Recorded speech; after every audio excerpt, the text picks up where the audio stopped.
নমস্কার বন্ধুরা, আপনাদের সকলকে স্বাগত জানাই আমার ইউটিউব চ্যানেল আধ্যাত্মিকতার আলোয়। বন্ধুরা, আজ আমি এই ভিডিওটিতে আমাদের জন্মছকের পঞ্চম ঘরটি লগ্ন থেকে অবশ্যই বা পঞ্চম ভাবটি আমাদের কিরকম রেজাল্ট দিতে পারে সেই সম্বন্ধে আপনাদের কিছু কথা জানাবো। যদি আমার এই ভিডিওটি আপনাদের ভালো লেগে থাকে তাহলে অবশ্যই চ্যানেলটিকে লাইক, শেয়ার এবং সাবস্ক্রাইব করে আমার পাশে থাকবেন। বন্ধুরা, এর কিছুদিন আগে আমি আমাদের পঞ্চম ভাবে কি কি গ্রহ বসে থাকলে কি ধরনের ফল দিতে পারে সেই নিয়ে বিস্তারিত একটি ভিডিও করেছিলাম। আমার এই চ্যানেলে কিন্তু সেই ভিডিওটি দেয়া আছে। আপনারা গ্রহ অনুযায়ী সেই ভিডিওটি দেখে আসতে পারেন এবং আমি এই ভিডিওর ওর এন্ড স্ক্রিনে কিন্তু এই সেই লিঙ্কটি দিয়ে দেবো, আপনারা সেখানেও দেখতে পারেন। তো আজকে আমাদের জন্মছকের যে একটি সব থেকে গুরুত্বপূর্ণ ভাব, যেটিকে পরাশরীয় জ্যোতিষের মধ্যে যে তিনটি প্রধান ভাব বলেছেন, অর্থাৎ লগ্ন, পঞ্চম এবং নবম, তার মধ্যে একটি পঞ্চম ভাব এবং সেখানে অন্যান্য ভাবের গ্রহরা এসে অবস্থান করলে কিরকম ফল দিতে পারে সেইটি নিয়ে আরো বিস্তারিত এখানে আলোচনা করব। আপনার জন্মছকের এই পঞ্চম ভাব এবং পঞ্চমপতির অবস্থান থেকে আপনি বুঝতে পারবেন এবং তাদের অবস্থা থেকে আপনি বুঝতে পারবেন যে আপনি পঞ্চম ঘর থেকে বা পঞ্চম ঘর সংক্রান্ত যে সমস্ত ইভেন্টগুলি আছে সেগুলি আপনার কেমন হতে পারে।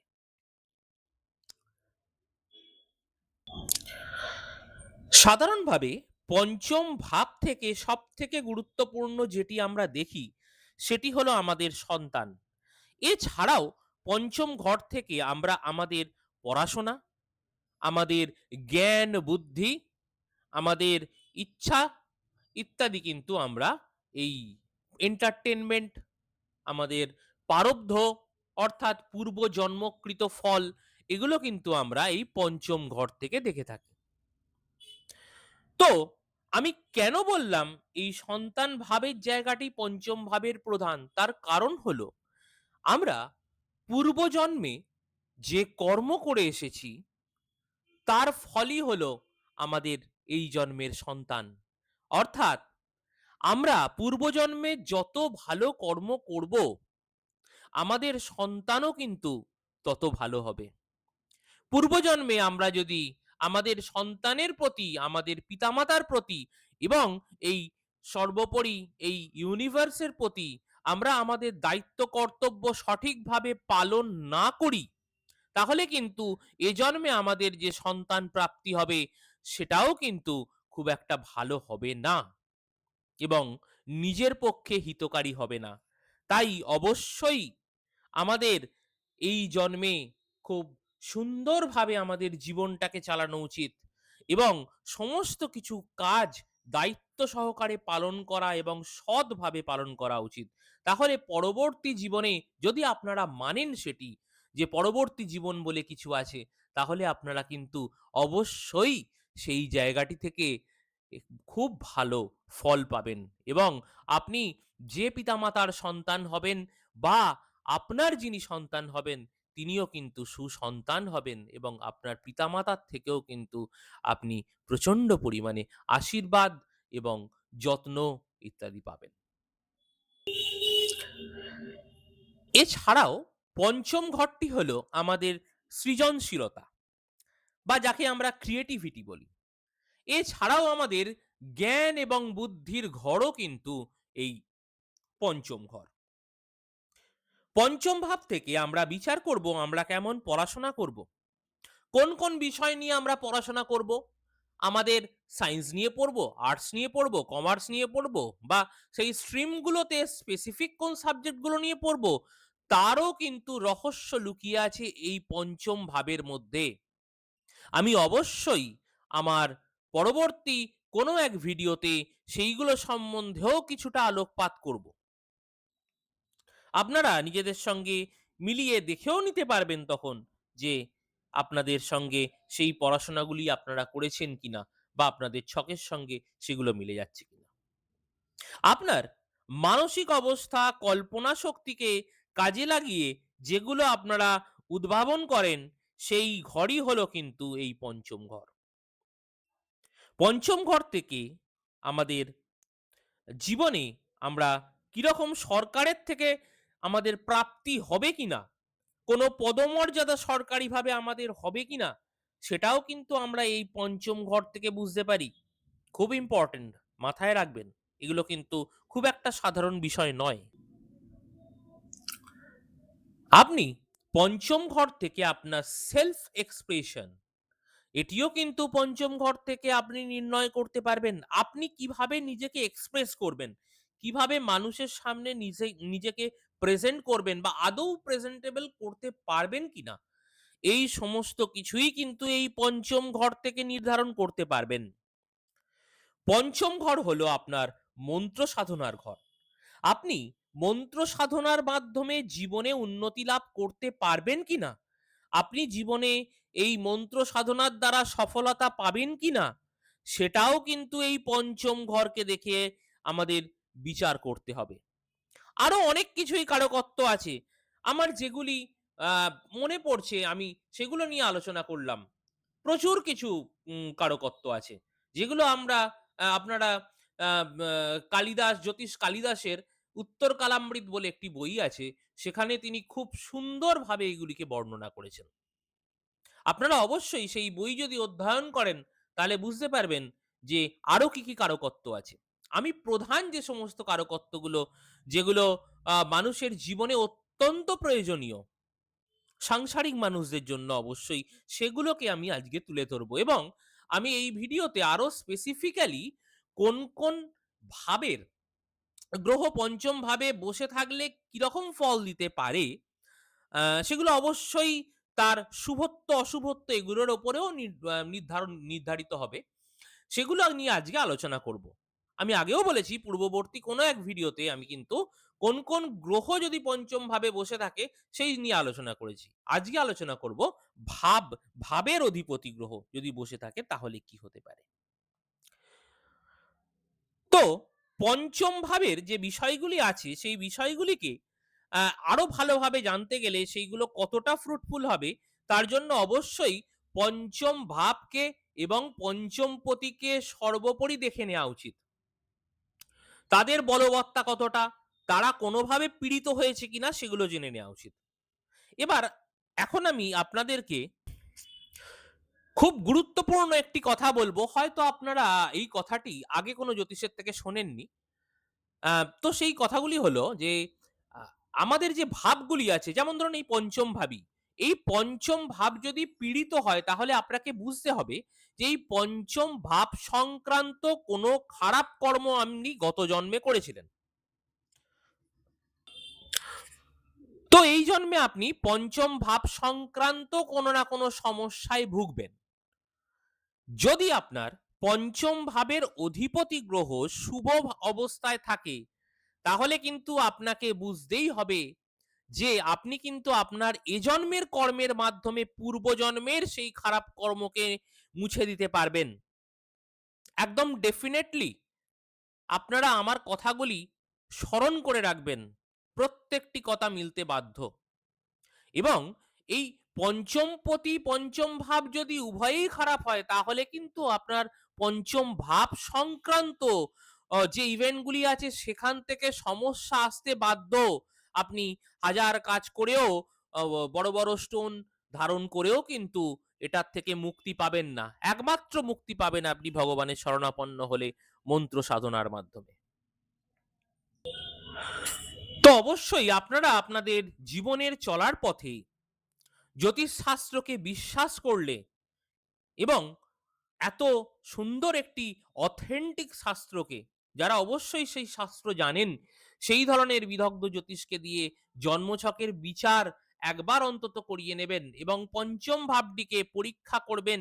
শুধুমাত্র পঞ্চম ভাব কেন, প্রত্যেকটি ভাবকে পরীক্ষা করিয়ে নেবেন এবং কি ধরনের কর্ম করলে আপনারা সেই সমস্যাগুলি থেকে বেরিয়ে আসতে পারবেন সেগুলো কিন্তু অবশ্যই জেনে নেওয়ার চেষ্টা করবেন।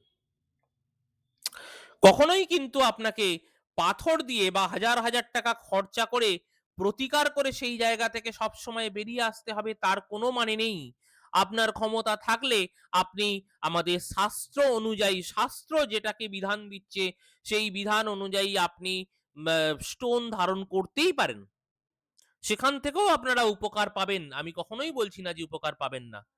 কিন্তু তবুও যে সমস্ত মানুষের অর্থের অভাব রয়েছে তাদের আরো অনেক পদ্ধতি আছে যার মাধ্যমে আপনি অবশ্যই ইউনিভার্সের সঙ্গে পরম পিতার সাথে নিজেকে কানেক্ট করে কিন্তু সেই জায়গা থেকে বেরিয়ে আসতে পারেন।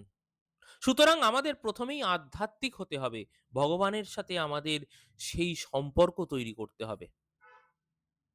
তো আমি আর এই সম্বন্ধে বেশি কথা না বলে সরাসরি চলে আসব যে পঞ্চম ঘরে প্রথম ভাবের অধিপতি যদি বসে থাকে তাহলে কি রকম ভাবে ফল দিতে পারে। প্রথমেই একটি ছোট্ট কথা বলে রাখি, অনেকের জন্মছকের পঞ্চম ভাব কিন্তু ফাঁকা থাকতে পারে। তাহলে কিন্তু আপনারা আমি যে ভাবে বলছি সেইভাবে ফলগুলি পাবেন না।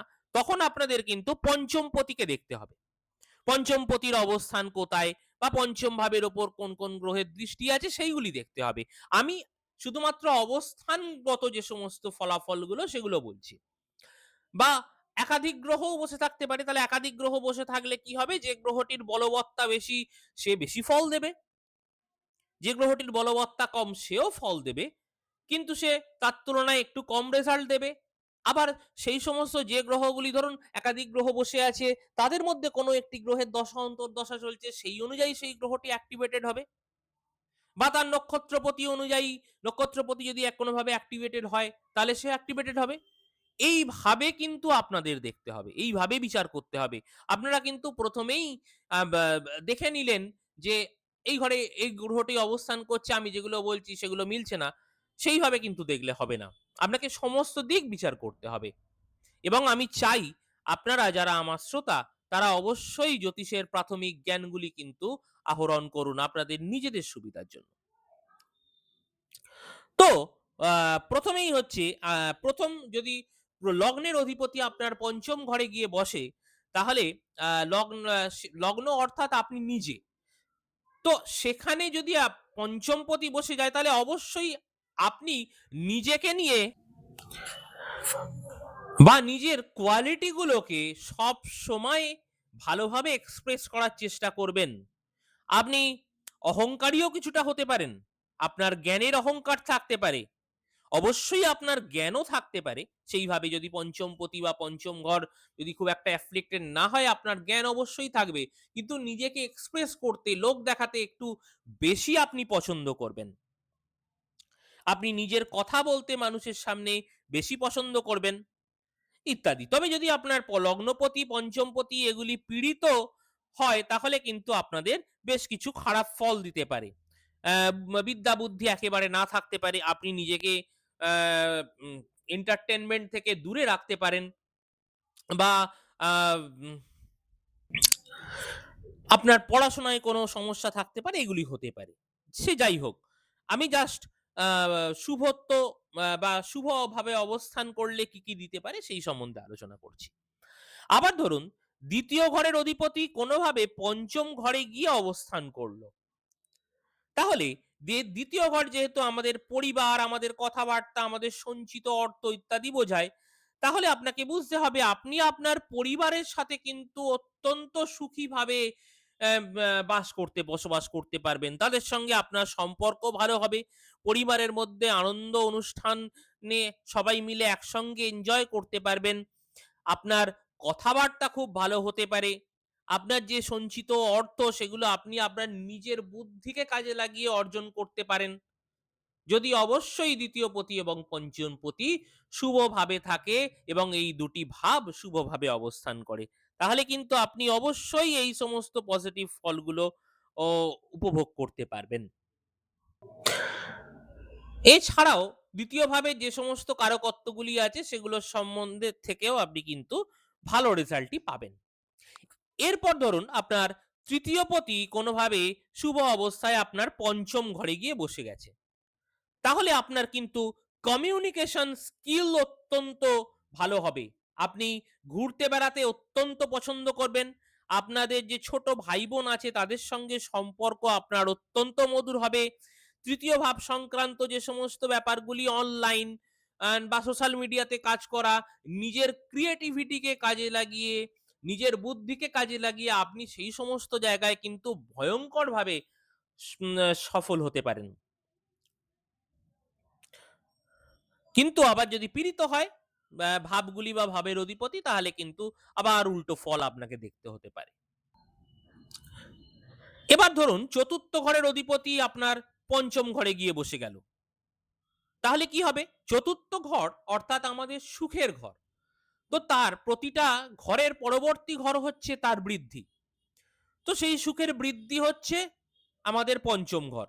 তাহলে যদি চতুর্থ পতি গিয়ে পঞ্চম ঘরে বসে থাকে, তাহলে আপনার শুভভাবে যদি অবশ্যই থাকে, তাহলে আপনার মানসিক সুখের হার অত্যন্ত বেড়ে যাবে। আপনার মায়ের সাথে আপনার সম্পর্ক, চতুর্থ ঘর যেহেতু মায়ের ঘর, সম্পর্ক ভালো হবে। আপনার গৃহ সম্পত্তি আ উম আ আপনার প্রাপ্ত হবার সম্ভাবনা অনেকটাই বেড়ে যাবে। গৃহ সুখ অনেকটা বেড়ে যাবে। মানসিক শান্তি আ যথেষ্টভাবে আপনি উপভোগ করতে পারবেন। কিন্তু যদি পীড়িত হয় তাহলে কিন্তু আবার সেগুলো নিয়ে সমস্যা হতে পারে। আবার ধরুন পঞ্চম ভাবের অধিপতি পঞ্চম ভাবেই শুভ অবস্থায় অবস্থান করলো। তাহলে আপনার মানসিক আনন্দ তো বাড়বে, সেটা তো হতেই পারে, কিন্তু আপনি অনেকটা এন্টারটেনমেন্ট প্রিয় হতে পারেন। অনেকটা আনন্দ উপভোগ করতে কিন্তু আপনার সেই জায়গায় জুড়ি মেলা ভার হবে। আপনার সন্তানের জায়গায় আপনিও যথেষ্ট বুদ্ধিমান হতে পারেন, আপনার সন্তানও যথেষ্ট বুদ্ধিমান হতে পারে। আপনার প্রেম প্রীতির জায়গা যথেষ্ট ভালো হতে পারে। আপনি কোনো এন্টারটেনমেন্ট জগতের সঙ্গে যুক্ত থাকতে পারেন। আপনার যথেষ্ট পরিমাণে ক্রিয়েটিভিটি থাকতে পারে। অবশ্যই সেগুলো যদি শুভভাবে অবস্থান হয়। এরপর দেখা গেল আপনার ষষ্ঠপতি যদি পঞ্চম ভাবে অবস্থান করে, তাহলে কিন্তু আপনার ষষ্ঠ ঘরকে আমরা খারাপ ঘর বলে বিচার করি। কারণ রোগ, ঋণ, রিপু এই সমস্ত কিছু আমাদের এই ষষ্ঠ ঘর থেকে বিচার করা হয়। কিন্তু আপনারা একটা কথা ভেবে দেখবেন, প্রতিটি ঘরের পরবর্তী ঘর যেহেতু বা প্রতিটি ভাবের পরবর্তী ভাব যেহেতু তার বৃদ্ধি, তার নাশ হলো তার পূর্বের ঘর। তাহলে ষষ্ঠের পূর্ব ঘর পঞ্চম। তো ষষ্ঠের যে নেগেটিভিটি গুলি আছে সেগুলো কিন্তু তার দ্বাদশে অর্থাৎ তার ব্যয়ের ঘরে, ষষ্ঠের ব্যয়ের ঘর অর্থাৎ পঞ্চম ঘরে চলে গেল। সেক্ষেত্রে রোগের ব্যয় হলো, মানে সেটা আপনার জন্য ভালো। ঋণের ব্যয় হলো, সেটিও আপনার জন্য ভালো। তাহলে আপনার শত্রু, রোগ, আপনার ঋণ এগুলো কিন্তু পঞ্চম ঘরে যদি শুভভাবে অবস্থান করে তাহলে অবশ্যই কম হবে এবং সেগুলি অবশ্যই নাশ হবে। তাহলে আপনি বুঝতে পারছেন ষষ্ঠ ভাবের সঙ্গে কোনোভাবে যদি পঞ্চম ঘর কানেক্ট করে, তাহলে আপনি কিন্তু অসুস্থ হলেও আপনার সেখান থেকে রিকভার করার একটা জায়গা সুন্দরভাবে তৈরি হবে। আবার ধরুন আপনার সপ্তম পতি কোনোভাবে পঞ্চম ঘরে চলে গেল। সপ্তম ঘর যেহেতু আমাদের বিবাহের ঘর, আর পঞ্চম ঘর যেহেতু প্রেমের ঘর, তাহলে অবশ্যই আপনি বলতে পারেন যে আপনার বিবাহ কিন্তু প্রেমের বিবাহ হতে পারে। বা যদি প্রেমের বিবাহ নাও হয়, এটুকু গ্যারান্টি যে যদি পঞ্চমপতি, সপ্তমপতি এগুলো শুভভাবে অবস্থান করে এবং ঘরগুলি যদি শুভ হয়, বা অন্য খারাপ গ্রহের দৃষ্টি না থাকে, তাহলে কিন্তু বিবাহের পর আপনার যে এরকমভাবে আপনাদের মধ্যে প্রেমের সম্পর্ক তৈরি হবে, সেটা কিন্তু অটুট থাকবে এবং আপনাদের এই সম্পর্ক বাকিদের কাছে ঈর্ষার কারণ হয়ে যাবে। এতটাই পাওয়ারফুল এই সমস্ত যোগ। তো সপ্তম ঘর থেকে আমরা লাইফ পার্টনারের সাথে, সাথে আমরা ব্যবসা কেও আমরা এর মধ্যে ফেলি। তাহলে আপনি বুঝতেই পারছেন ব্যবসা মানে হচ্ছে সম্পূর্ণ নিজের পেশা, নিজের বুদ্ধি।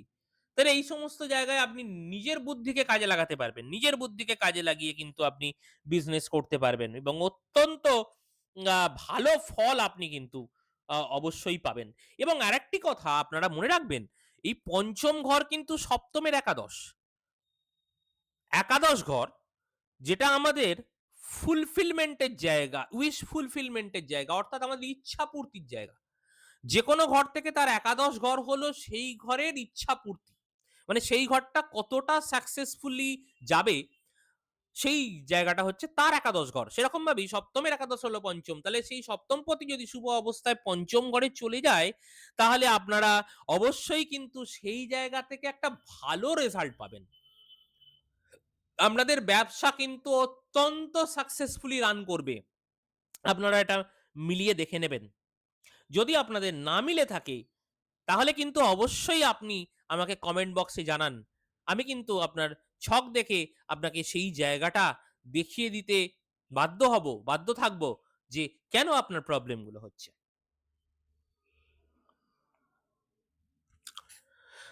এরপর ধরুন আপনার অষ্টম ঘরের অধিপতি পঞ্চম ঘরে গিয়ে কোনো কারণে বসে গেল। তো অষ্টম ঘর মানে ধরুন ইঞ্জিনিয়ারিং এর জায়গা, অকাল্ট সায়েন্স এর জায়গা, মানে জ্যোতিষতন্ত্র ইত্যাদির জায়গা, রিসার্চের জায়গা। আর পঞ্চম ঘর আমাদের বুদ্ধি, সৃজনশীলতা, এগুলো তো আগেই বললাম। তাহলে এই পড়াশোনা, এই ঘরের অধিপতি যদি পঞ্চম ঘরে বসে যায়, তাহলে কিন্তু আপনি যদি অকাল্ট সায়েন্স নিয়ে পড়াশোনা করেন, জ্যোতিষতন্ত্র নিয়ে পড়াশোনা করেন, রিসার্চ করেন, ইঞ্জিনিয়ারিং পড়েন, তাহলে কিন্তু আপনাকে যথেষ্ট উন্নতি দেবে। আপনি নিজের বুদ্ধিকে অবশ্যই কাজে লাগাতে পারবেন এখানে।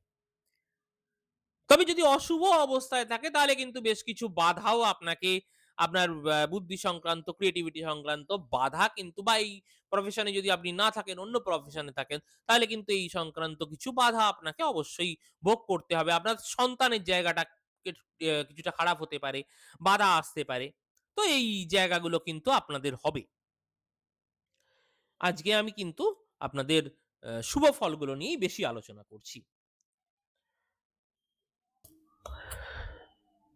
এরপর ধরুন আপনার আম নবমপতি যদি পঞ্চমে গিয়ে অবস্থান করে, তাহলে কি হবে? না, আপনি অত্যন্ত স্পিরিচুয়াল হবেন। আপনার বাবার প্রতি আপনার ভালোবাসা অত্যন্ত হারে থাকবে এবং আপনার বাবারও আপনার প্রতি একটা টান অনুভব আপনারা দুজনে করবেন। এবং আপনি খুব ভালো সংস্কৃতি, মানে খুব ভালো কালচারেবল ফ্যামিলির, বা আপনার যে যে মধ্যে যে কালচার, যে সংস্কৃতি, সেটা কিন্তু খুব ভালো হবে। এবং বাবার সাথে আপনার দুজনের বন্ডিংটা এত ভালো হবে, দুজনের মধ্যে কথাবার্তা, আলোচনা, স্পিরিচুয়ালিটি, স্পিরিচুয়াল কোনো বিষয় নিয়ে আলোচনা আপনাদের দুজনের মধ্যে সবসময় হবে। এই ধরনের একটা কিন্তু সুন্দর সম্পর্ক বাবা ছেলের মধ্যে থাকবে। এবং আপনার সন্তানের জায়গাটাও কিন্তু তখন এতটাই ভালো হতে পারে যে সেও তার সংস্কৃতির সাথে, সেও তার কালচারের সঙ্গে কিন্তু একাত্ম হতে পারবে। ধর্মের ব্যাপার নিয়ে আপনার মধ্যে একটা ফ্লেক্সিবিলিটি থাকবে। মানে আপনি কোনোভাবেই যে রিজিডিটি থাকবে, ধর্মের মধ্যে এটা মানতেই হবে, বা এটা এইরকম কোনো ব্যাপার আপনার মধ্যে, আপনি অনেকটা ফ্লেক্সিবল হবেন। আপনি আপনার নিজের বিদ্যা বুদ্ধি দিয়ে কিন্তু এই জায়গাগুলি আপনি আরো ভালো করে বিচার করতে পারবেন। তবে অবশ্যই শনি, কেতু, বৃহস্পতি, এদেরকেও দেখতে হবে আপনি কতটা স্পিরিচুয়াল হবেন। আম সেগুলোও কিন্তু এর মধ্যে নির্ভর করবে। এরপর আসা যাক, যদি দশমপতি কোনোভাবে আম আপনার পঞ্চম ঘরে গিয়ে অবস্থান করে, তাহলে দশম ঘর থেকে আমরা কি বুঝি? না, দশম ঘর থেকে প্রধান যেটা বুঝি সেটা আমাদের কর্ম। এছাড়াও দশম ঘর থেকে আমাদের স্ট্যাটাস কিন্তু এই দশম ঘর থেকে আমরা বুঝতে পারবো। এবার যদি এই দশমপতি পঞ্চমে অবস্থান করে, তাহলে ফিফথ যেহেতু ক্রিয়েটিভিটি, তার মানে আপনি যে কর্ম করবেন তার মধ্যে আপনার ক্রিয়েটিভিটি থাকবে, এবং ক্রিয়েটিভিটি থাকলে অবশ্যই আপনার যিনি বস আছেন, বা আপনার যিনি ঊর্ধ্বতন কর্তৃপক্ষ, তারাও কিন্তু আপনাকে সেই কাজের জন্য পুরস্কৃত করবেন। আপনি সম্মান পাবেন, আপনার প্রমোশন অতি দ্রুত হবে, যদি অবশ্যই শুভভাবে এটি থাকে। এবং একাদশপতিও অনেকটাই তাই। আপনি আপনার বুদ্ধির কারণে, বা বুদ্ধি দিয়ে আপনার মনের সমস্ত ইচ্ছা আপনি নিজে ফুলফিল করতে পারবেন। একাদশপতি যদি আপনার পঞ্চম ঘরে যায়, তাহলে কিন্তু অবশ্যই আপনার আম যা মনের ইচ্ছা সেগুলো পূর্ণ হবার কিন্তু সম্ভাবনা অনেকটাই বেড়ে যাচ্ছে। এরপর আবার যদি দ্বাদশপতি আ যেটা আমাদের ব্যয়ের ঘরের অধিপতি, সে যদি পঞ্চম ঘরে যায়, তাহলে কিন্তু যদি শুভভাবে থাকে, এই দ্বাদশ মানেই যে খারাপ, অষ্টম মানেই যে খারাপ, ষষ্ঠ মানেই যে খারাপ, এগুলো আপনারা একটুখানি মন থেকে এখন দূরে রাখুন। খারাপ তো অবশ্যই। ঋত্বিক ভাব অবশ্যই খারাপ কিছু ফল দেবে। তবে এদের বেশ কিছু পজিটিভ ফলও আছে। দ্বাদশ ঘর যেহেতু আমাদের ব্যয়ের ঘর, আর মা আমাদের কিন্তু বিদেশ যাত্রা বা আমি যদি দেখেন হসপিটাল বা সংশোধনাগার, এগুলো যেমন আছে, এগুলো নিয়ে মানুষের ভয়ও যেমন আছে, তেমন সংশোধনাগারে কর্ম করা, বা আপনার হসপিটালের কোনো কর্ম করা, ডক্টর, এগুলোও কিন্তু সমস্তই দ্বাদশ ঘর, ষষ্ঠ ঘর এদের সঙ্গে কিন্তু কানেক্টেড। ফলে এই ধরনের কিন্তু শুভ ফল আপনি পেতে পারেন। আপনার পড়াশোনার জন্য আপনি বিদেশে যেতেই পারেন। এই যোগ কিন্তু আপনার মধ্যে তৈরি হয়ে যাবে। বা আপনি যে পড়াশোনাগুলো করবেন, তার সাহায্যে আপনি কিন্তু কোনো হসপিটালের সঙ্গে কানেক্ট হতে পারেন। বা সংশোধনাগারে কোনো কর্মী হিসাবে কোনো ভালো পোস্টে কিন্তু আপনি কানেক্ট করতে পারেন নিজেকে। তো এইরকমভাবে ভালো পদে আপনি থাকতে পারেন। তো এইরকমভাবে আমাদের দেখতে হবে। এবার যদি নেগেটিভ থাকে বা পঞ্চম ভাবের সঙ্গে কোনো কানেকশন থাকলো না, নবম ভাবের সঙ্গে কোনো কানেকশন থাকলো না, আ খারাপ ঘরগুলির সঙ্গে কানেকশন থাকলো, লগ্নের সঙ্গে কানেকশন থাকলো, অষ্টমের সঙ্গে কানেকশন থাকলো, তাহলে কিন্তু এই ভাব সংক্রান্ত যে সমস্ত খারাপগুলি সেগুলি আপনি পাবেন। সুতরাং একটি ঘরকে বিচার করতে গেলে অবশ্যই পারিপার্শ্বিক সমস্ত, মানে সেই ভাবটির কিরকম আছে, পীড়িত হয়েছে কিনা, সেই ভাবের অধিপতি পীড়িত হয়েছে কিনা বা শুভ অবস্থায় আছে কিনা, সেই ভাবের ওপরে কোন গ্রহের দৃষ্টি পড়ছে, খারাপ গ্রহের না ভালো গ্রহের, আম সেই আ ভাবের অধিপতির ওপর কোন দৃষ্টি পড়ছে, কোন খারাপ গ্রহের না ভালো গ্রহের দৃষ্টি পড়ছে, বা কার সঙ্গে সেই ভাবের অধিপতি কনজাংশন এ আছে, আপনার জন্মছকের কোন দশা অন্তর্দশা চলছে, বা গোচরে কিভাবে কানেক্ট করছে, এত কিছু না দেখে কিন্তু ২ মিনিটে ভাগ্য বিচার করা সম্ভব নয়। আপনি যত এগুলোকে নিয়ে চর্চা করবেন, তত কিন্তু আপনার মধ্যে অটোমেটিক্যালি এগুলি এসে যাবে। আপনি যখন বিচার করবেন, তখন কিন্তু সমস্ত বিষয়গুলি মাথার মধ্যে একের পর এক চলে আসবে। তখন আপনি দেখবেন যে এই জ্যোতিষশাস্ত্র কিন্তু সম্পূর্ণ নির্ভুল। 95% কিন্তু প্রকৃত বিচার এখান থেকে করা যায়। তাহলে আজ আমি আর বেশি কিছু আলোচনা করব না। ভিডিওটিকে নিয়ে আর বেশি কিছু দীর্ঘায়িত করব না। যদি আপনাদের এই ভিডিওটি ভালো লাগে, তাহলে অবশ্যই আপনারা চ্যানেলটিকে সাবস্ক্রাইব অবশ্যই তো করবেন। এবং অবশ্যই আমাকে কমেন্ট করে জানাবেন কেমন লাগছে। আপনারা যদি কমেন্ট না করেন, তাহলে কিন্তু আমি বুঝতে পারব না যে আমি যে এফোর্টটা দিচ্ছি, এটা সঠিকভাবে দিতে পারছি কিনা। কারণ সব মানুষের তো বোঝানোর ক্ষমতা সমান নয়। আমি যদি আপনাকে বোঝাতে না পারি, তাহলে এই ভিডিও করা আ আমার জন্য কিন্তু একদমই উচিত হবে না। সুতরাং আপনি কিন্তু অ অবশ্যই আপনারা আমাকে এর ফিডব্যাক গুলি দেবেন। ধন্যবাদ।